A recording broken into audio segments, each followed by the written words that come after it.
नमस्कार दोस्तों। तो आज मैं आप लोगों के बीच में लेकर आया हूँ एक ऐसी मोटिवेशनल कहानी जो कि आपको जिंदगी में बहुत ही प्रेरणा देगी और इंप्रेशन भी देगा।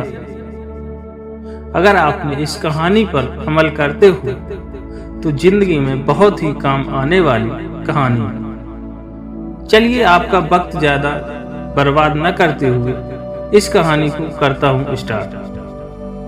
एक बार एक बहुत बड़ा नेता था। एक साधु के छोटे से आश्रम में गया।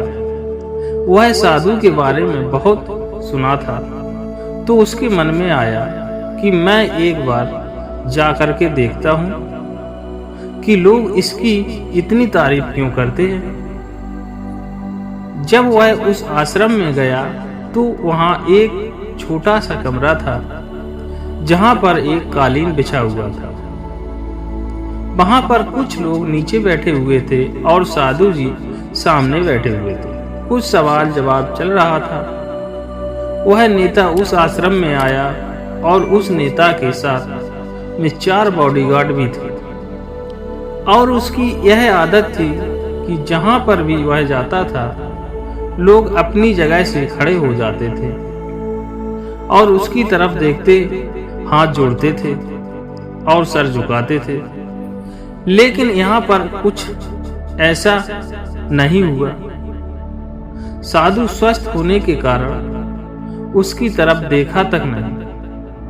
तभी नेता को लगा कि यह मेरी बेइज्जती है और वह इस बात से गुस्सा हो गया कि नेता ने थोड़ा गुस्से से साधु की बात को बीच में काटते हुए कहा कि मैं आपसे कुछ कहना चाहता हूँ। साधु ने उसकी तरफ देखा और बोला, आप थोड़ी देर रुकिए, पहले मैं इनके सवाल का जवाब दे दूं, उसके बाद मैं आपसे बात करता हूँ। तब तक आप अगर चाहें तो आप बैठ सकते हैं।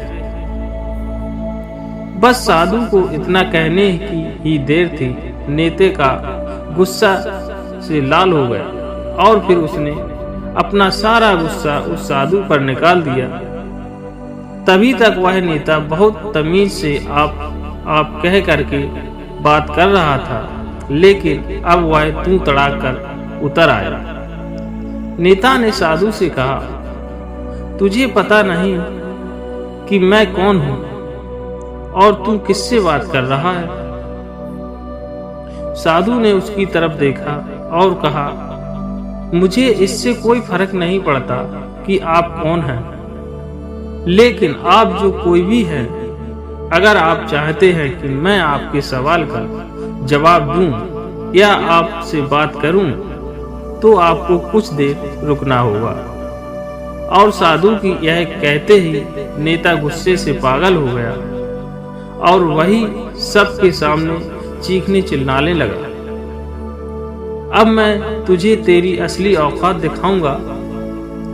तूने मुझसे पंगा ले करके ठीक नहीं किया।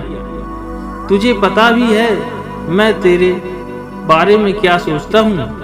साधु ने फिर से नेता की तरफ देखा और बड़े ही प्रेम से कहा कि मुझे इसमें कोई फर्क नहीं पड़ता कि आप मेरे बारे में क्या सोचते हैं। आप जो चाहें वह मेरे बारे में सोच सकते हैं। फिर नेता ने उससे कहा कि तू चाहे सुनना चाहता है या नहीं, लेकिन मैं तुझे यही सबके सामने बताऊंगा कि मैं तेरे बारे में क्या सोचता हूँ।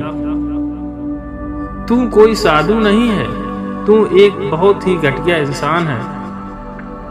तू एक ढोंगी है, पाखंडी है और यहाँ पर जितने भी लोग बैठे हैं उन सबको बेवकूफ बना रहा है।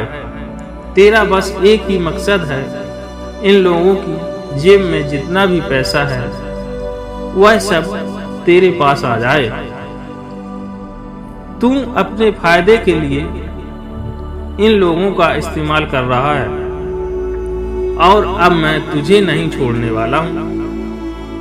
पूरी दुनिया के सामने तेरा पर्दाफाश करके रहूंगा। लेकिन उसके इतना बोलने के बाद भी हल्की सी मुस्कान उस साधु के चेहरे पर बनी ही रही। यह देखकर वह और भी तिलमिलाया गया और उसने कहा, अब बहुत हो गया, अब मैं यहाँ 1 मिनट भी नहीं रुकने वाला। लेकिन अभी भी तेरे पास मौका है। अगर मुझसे माफी मांगनी है या मुझसे कहना है तो कह सकते हो।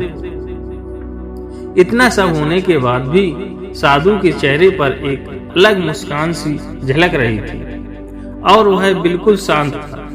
और फिर उन्होंने अपनी आंखें बंद करी और फिर साधु ने अपनी आंखें खोली तो हाथ जोड़े और कहा कि मुझे आपसे कोई गिला शिकवा नहीं है।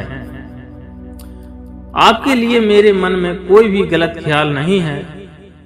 जो भी मेरे बारे में आपने कहा है वह आपकी अपनी सोच थी, तो मुझे आप में कोई भी बुराई नजर नहीं आती। मुझे आप बहुत ही भले इंसान लग रहे हैं। और साधु के इतना कहते ही नेताजी का दिमाग 7वें आसमान पर पहुंच गया।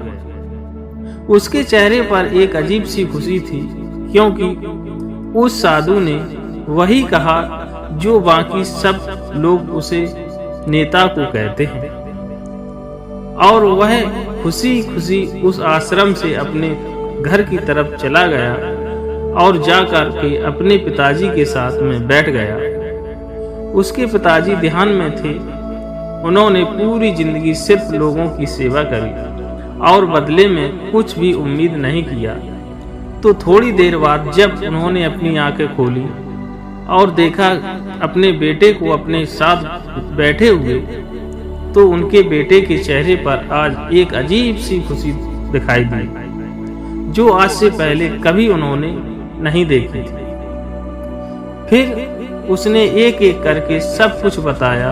आज क्या हुआ, किस तरह से वह आश्रम गया और वहां पर क्या हुआ, उसने क्या कहा और साधु जी ने क्या कहा।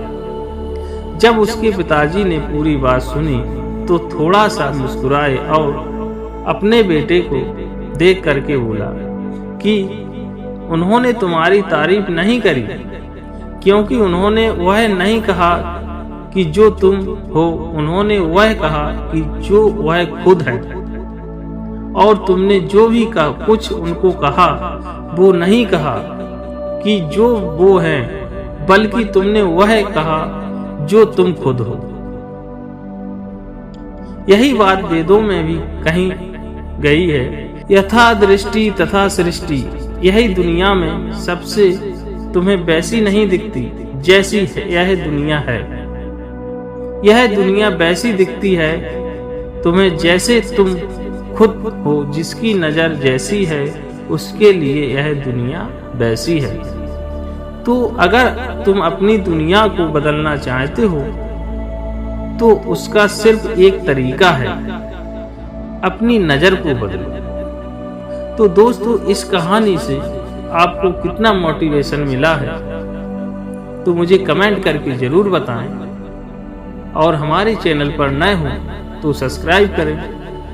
और आपका कीमती समय देने के लिए दिल से धन्यवाद।